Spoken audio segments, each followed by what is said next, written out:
Hai guys, kembali lagi dengan saya, seorang perisai, yaitu penggerak Jaminan Sosial Indonesia untuk BPJS Ketenagakerjaan. Nah, sebelum lanjut jangan lupa ya, subscribe dan like channel YouTube saya ini supaya teman-teman mendapat info-info yang penting tentang bagaimana hak dan kewajiban sebagai peserta BPJS Ketenagakerjaan.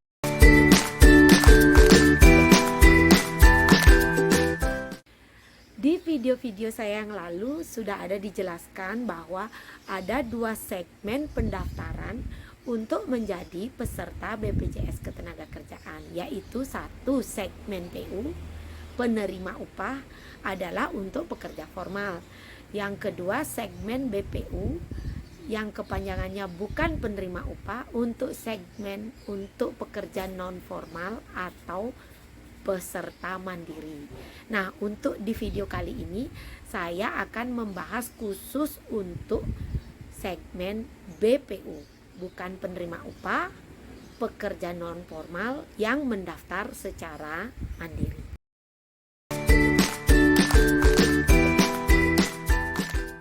Ya, segmen BPU, bukan penerima upah.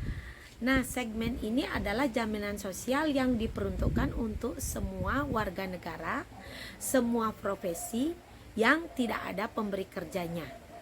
Dia bisa jadi petani, bisa jadi nelayan, pedagang, dokter, pengacara, wira swasta, juga ojek, buruh, harian lepas,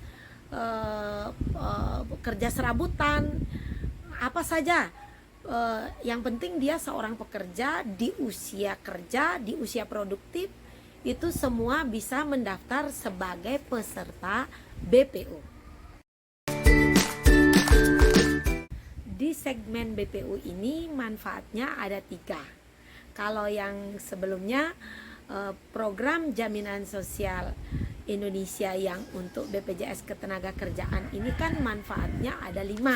Apa saja? Boleh diulang lagi. 1.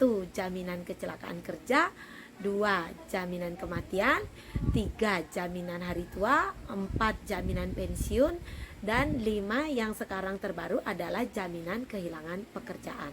Nah, kalau di segmen BPU bukan penerima upah atau segmen mandiri atau pekerja non formal, jaminannya atau programnya manfaatnya hanya 3. 3 itu apa? Yaitu jaminan kecelakaan kerja, jaminan kematian, dan jaminan hari tua saja.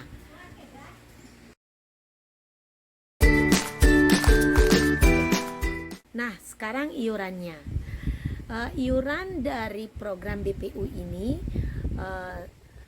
sesuai dengan peraturannya, untuk JKK 1% dari penghasilan yang dilaporkan. Untuk JKM itu rate-nya flat 6.800, berapapun income yang dilaporkan tetap 6.800. Kalau untuk JHT-nya itu iurannya 2% dari income yang dilaporkan. Ilustrasinya begini, misalnya kita melaporkan penghasilan kita minimum sesuai yang ditetapkan. Penghasilan minimum yang bisa dilaporkan sekarang ini 1 juta, berarti jaminan kecelakaan kerjanya iurannya 1% kan 10.000. Nah, untuk jaminan kematiannya flat 6.800, untuk jaminan hari tuanya 2%, berarti 2% kali 1 juta kan 20.000. Total iurannya untuk ketiga manfaat yaitu JKK, JKM, dan JHT adalah 36.800. Nah, kalau ilustrasinya iuran income yang dilaporkan 2 juta, berarti iuran jaminan kecelakaannya menjadi 1% dari 2 juta, 20.000. Jaminan kematiannya tetap 6.800. Lalu iuran JHT-nya 2% dari 2 juta adalah 40.000. Jadi totalnya 20.000 tambah 6.800 tambah 40.000 menjadi 66.800. Kalau penghasilan yang dilaporkan 2 juta. Nah, itulah ilustrasi iurannya. Setelah iuran, sekarang lanjut ke usia masuk. Usia masuk atau usia mendaftar sebagai peserta program BPU ini mulai dari usia 15 tahun sampai maksimum 65 tahun sudah tidak bisa mendaftar. Jadi maksudnya 65 tahun sudah tidak bisa mendaftar itu artinya ketika dia sudah ulang tahun pas usia 65 dia sudah tidak bisa mendaftar lagi. Jadi kalau masih 64,99 atau hari ini belum ulang tahun, besok akan ulang tahun, sekarang masih bisa mendaftar.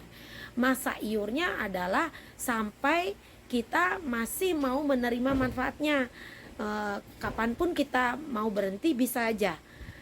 Jadi masa iurnya kalau sampai mau menerima jaminan kematian berarti sampai tutup usia. Atau masa iurnya sampai hari ini saya udah nggak perlu lagi manfaat jaminan kecelakaan atau jaminan kematian, saya tinggal berhenti bayar, lalu setelah kepesertaannya tidak aktif, yaitu 3 bulan setelah berhenti bayar, barulah jaminan hari tuanya bisa dicairkan. Begitu tentang masa iurnya.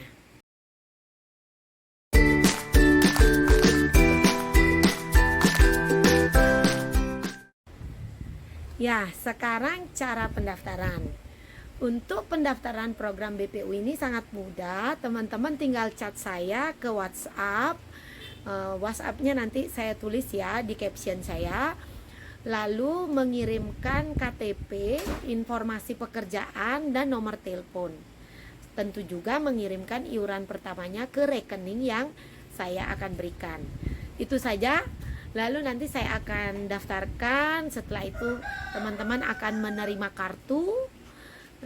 Kartu itu pembayaran selanjutnya bisa dibayar melalui ATM atau channel-channel pembayaran lain, misalnya di Alfamart, di OVO, Tokopedia, atau channel pembayaran lainnya.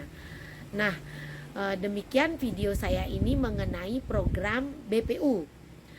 Satu hal yang harus dimengerti tentang pemerintah adalah pemerintah menginginkan semua warga negaranya memiliki jaminan sosial.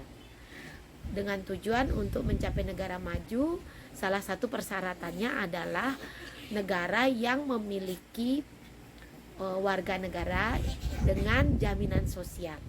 Jadi segala pertanyaan yang masih timbul, yang belum dimengerti, boleh diajukan melalui chat ataupun langsung ke WhatsApp saya juga boleh. Saya akan berusaha menjawabnya baik melalui chat ataupun membuat video jawabannya. Jadi demikian saya akhiri video saya ini. Saya tunggu pendaftaran Anda semua. Akhirnya saya ucapkan salam Indonesia Maju. Ups. Yang terakhir jangan lupa subscribe ya. Karena jika nanti ada pertanyaan dan saya membuat video jawabannya, kalian semua bisa ikut menyimak jawabannya dan bisa berguna untuk kedepannya. Terima kasih. Bye bye. Sampai jumpa di video selanjutnya.